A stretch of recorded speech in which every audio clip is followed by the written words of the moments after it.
सत श्री अकाल जी।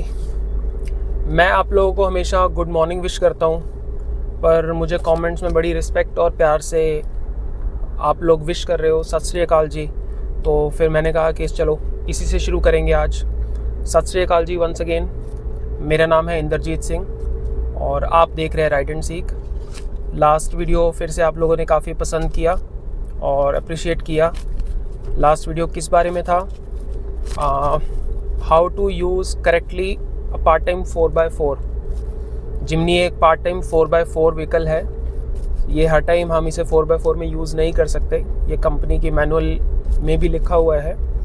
अगर हम इसे टारमेक रोड पे यूज़ करेंगे तो इससे डैमेज हो जाएगी इसकी जो ड्राइव ट्रेन है।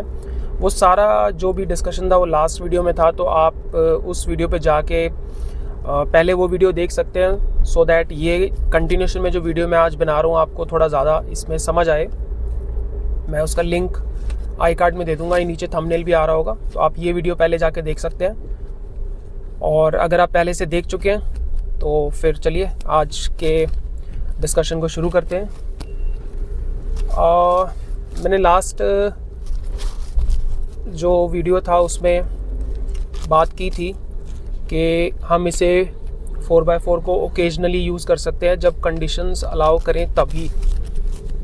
अगर कंडीशंस अलाउ नहीं करेंगी तो हम इसे यूज़ नहीं कर सकते।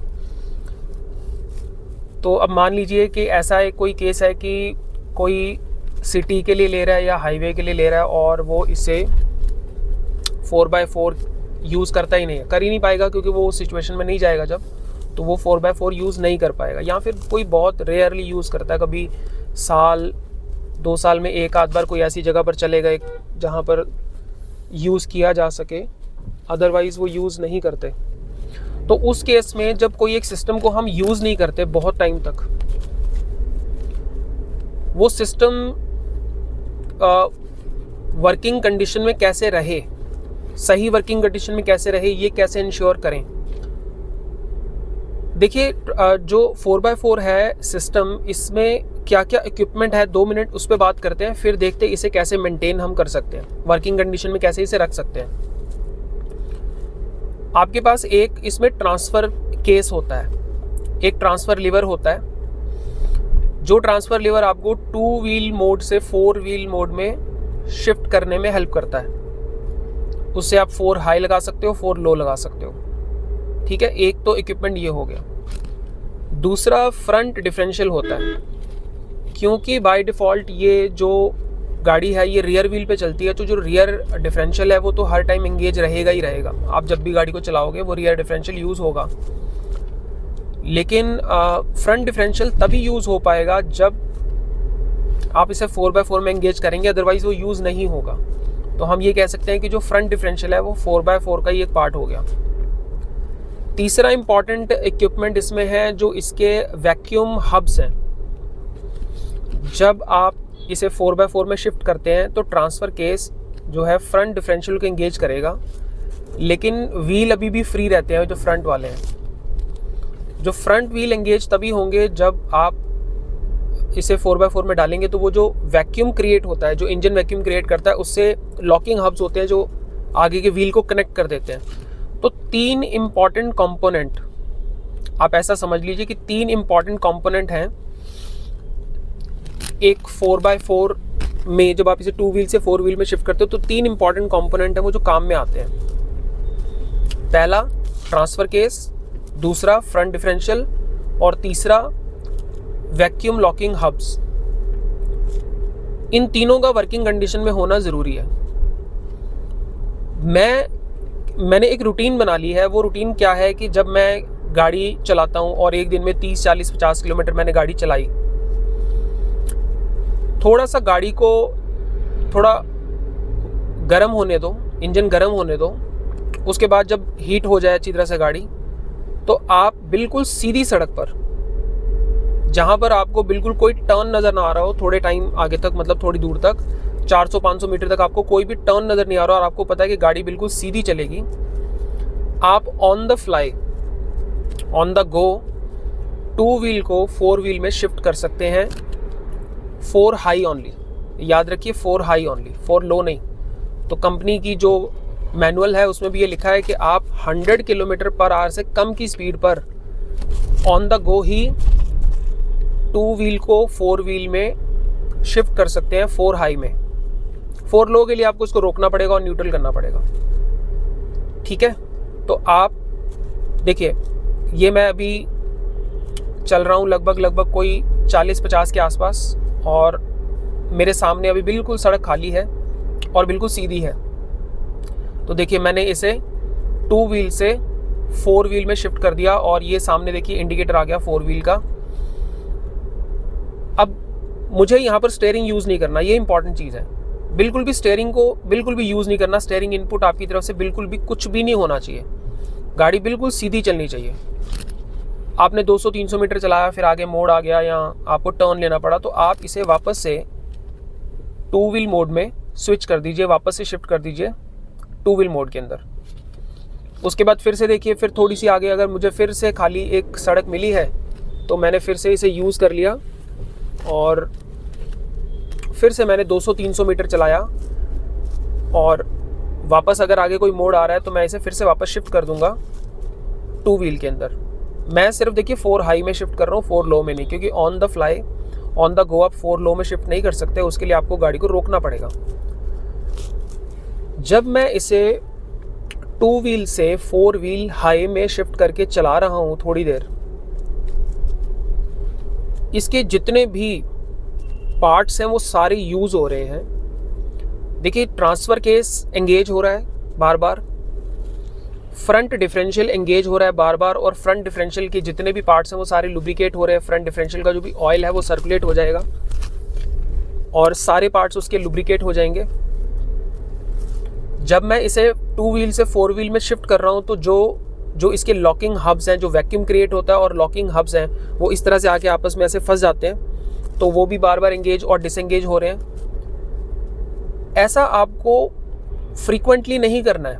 आप इस चीज़ को समझिए कि ऐसा आपको फ्रीक्वेंटली करने की कोई ज़रूरत नहीं है। आप ऐसा समझ लीजिए, जितनी भी आपकी ड्राइव है ओनली 1 to 2%, 2% भी ज़्यादा ही है, 1%। अगर आप मान लीजिए कि 100 किलोमीटर गाड़ी चलाते हैं तो उसमें 1 किलोमीटर भी अगर आप इस तरह से स्विच कर दें तो ये मोर देन इनफ है। और ऐसा रोज़ भी आपको नहीं करना। आप हफ्ते में 2 से 3 बार की ये रूटीन बना लीजिए कि आप घर से निकले, आपने 10-15 किलोमीटर गाड़ी चलाई, गाड़ी थोड़ी सी वार्म हो गई। 2 मिनट यहाँ पर ज़रा रोकते हैं जी। तो आप घर से निकले, आपने गाड़ी थोड़ी सी वार्म अप हो गई, और वार्म अप होने के बाद आपने ऑन द गो देखा भी सीधी सड़क है, कोई मोड़ नहीं है और मुझे स्टीयरिंग को बिल्कुल भी यूज़ नहीं करना पड़ेगा। आपने 2 व्हील मोड से इसे 4 व्हील मोड में डाला, 4 व्हील हाई में, और आपने 200-300-400 मीटर जितना भी गाड़ी सीधी चल सके चलाई, और ऑन द गो ही आपने इसे वापस 2 व्हील में शिफ्ट कर दिया। जब आप इसे शिफ्ट करेंगे 2 व्हील मोड से 4 व्हील मोड के अंदर, तो उसी तरह से जैसे हम गियर शिफ्ट करते हैं, आपने एक्सेलरेटर से पैर हटाना है, एक्सेलरेट नहीं करना। आपने क्लच प्रेस करना है और आपने शिफ्ट करना है 2 व्हील से 4 व्हील में, 2 हाई से 4 हाई में। और उसी तरह से वापस जब आपने डिसएंगेज करना है, अगेन एक्सेलरेटर पे पैर नहीं होना चाहिए, अगेन क्लच प्रेस किया और आपने 4 हाई से 2 हाई में शिफ्ट कर दिया। तो ये मैंने अपनी आदत बना ली है कि मैं हफ्ते में 2 से 3 बार 1 किलोमीटर मैक्स, जब भी मैं चलाऊँ, मान लीजिए 50 किलोमीटर आज मैंने गाड़ी चलाई तो उसमें 1 किलोमीटर मैक्सिमम ये रहेगा।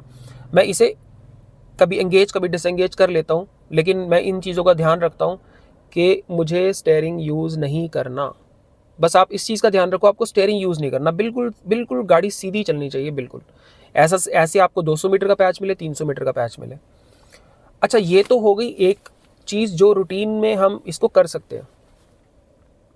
4 लो के लिए जो लो गियरिंग रेशो है वो अभी भी यूज़ नहीं हो रही है, ठीक है। 4 लो और 4 हाई में डिफरेंस ये है कि 4 हाई में हाई गियरिंग रेशो होती है, नॉर्मल जिस रेशो में गाड़ी के गियर्स होते हैं, लेकिन जो 4 लो है उसमें गियरिंग रेशो लो हो जाती है। ऑलमोस्ट आपने सारे इक्विपमेंट्स यूज़ कर लिए हैं जब आप 4 हाई में भी चला रहे हो। 4 लो के अंदर आप ऐसा कर सकते हो कि देखिए, मैं दिल्ली और NCR में जो रहने वाले लोग हैं, मैं दिल्ली में रहता हूँ, तो दिल्ली NCR में जो रहने वाले लोग हैं, गुड़गांव में ऐसे बहुत सारे डर्ट ट्रेल्स बने हुए हैं, ऐसे ऑफ रोडिंग के लिए ट्रेल्स बने हुए हैं। आप कभी 3, 4, 5 महीने में एक बार आप वहाँ जा सकते हो। आप वहाँ जाकर कुछ उनके जो चार्जेस हैं आवरली बेसिस पर चार्ज होते हैं, वो एक ट्रैक के राउंड या 2 राउंड के हिसाब से जो चार्ज करते हैं, आप वहाँ पर जाकर ऑफ रोडिंग कर सकते हैं। देखिए, अगर आपने गाड़ी ली है तो ऑफ रोडिंग के लिए ही ली है ना। जब आप गाड़ी की जो रियल डाइट है वही उसको नहीं देंगे तो फिर गाड़ी किस काम की। आपने अल्टीमेटली गाड़ी ली है तो फिर आपने ऑफ रोडिंग के मन से ही ली होंगी कि मैं ऑफ रोडिंग करूँगा। तो कभी अगर आप 2, 4, 6 महीने में एक बार जाइए, आपने अगर 2-3 किलोमीटर भी, मतलब 3, 4, 5, 6 राउंड भी आपने लगा लिए 1 घंटे के अंदर, आधे घंटे के अंदर, तो इसकी डाइट मिल जाएगी 6 महीने की 4 लो के लिए। ठीक है जी। तो ये थोड़ा सा ये इनपुट था। मैं ये फील कर रहा था कि मैंने भी जब गाड़ी ली तो हर टाइम हम निकल नहीं सकते कहीं पर बाहर ऐसी सिचुएशन में, और हम जब अपने सिटी में रहते हैं, शहरों में रहते हैं, तो फिर हम मोर फ्रिक्वेंटली इसको यूज़ नहीं करते, और जब यूज़ नहीं करते तो फिर ये वर्किंग कंडीशन में नहीं रहते। आई होप आप मेरी बात समझे होंगे। तो अगर मान लीजिए आप किसी ऐसे जगह पर रहते हैं, जैसे मान लीजिए हरियाणा, पंजाब, उत्तर प्रदेश, राजस्थान, जहाँ पर आपके पास ऐसी जगह है, जैसे मान लीजिए कोई खेत है, अब वो खेत खाली है, इसमें कुछ ऐसा कोई भी ऐसे फसल नहीं है, आप वहाँ जाइए आराम से और वहाँ जाकर 4x4 के मज़े लीजिए। अगर आप राजस्थान में हैं तो फिर आपके पास ड्यून्स है, वहाँ पर आप जाइए, रेत पर 4x4 के मज़े लीजिए। अगर आप घूमने के शौकीन हैं और हर 2-3 महीने बाद कहीं जाते हैं ऐसी जगह पर जहाँ आप इसे यूज़ कर सकें, फिर तो बात ही क्या है। फिर तो इस गाड़ी जिस पर्पस के लिए आपने ली है वो पर्पस पूरा सॉल्व हो रहा है, तो फिर ऐसे मेंटेन मैनेज करने की आपको कोई ज़रूरत नहीं है। आप 2-3 महीने में अगर एक बार इसे अच्छा खासा यूज़ कराते हैं 4x4 कहीं पर भी, तो फिर तो बहुत बढ़िया है। लेकिन अगर आप नहीं जा रहे हैं या आप ऐसे पर्सन नहीं हैं, ऐसे बड़े सारे कमेंट्स मेरे पास आए कि जी हम 4x4 के किसी तरह के कोई भी शौकीन नहीं है, हमें साफ सड़क ही पसंद है, लेकिन हमें जिमनी गाड़ी बहुत अच्छी लगती है। अब ये रियर व्हील में तो आती नहीं, 4 व्हील में ही आती है, तो हम इसे 4 व्हील में चलाएंगे ही नहीं, हम रियर व्हील में ही चलाएंगे। तो ये स्पेशली उन लोगों के लिए डेडिकेटेड वीडियो है।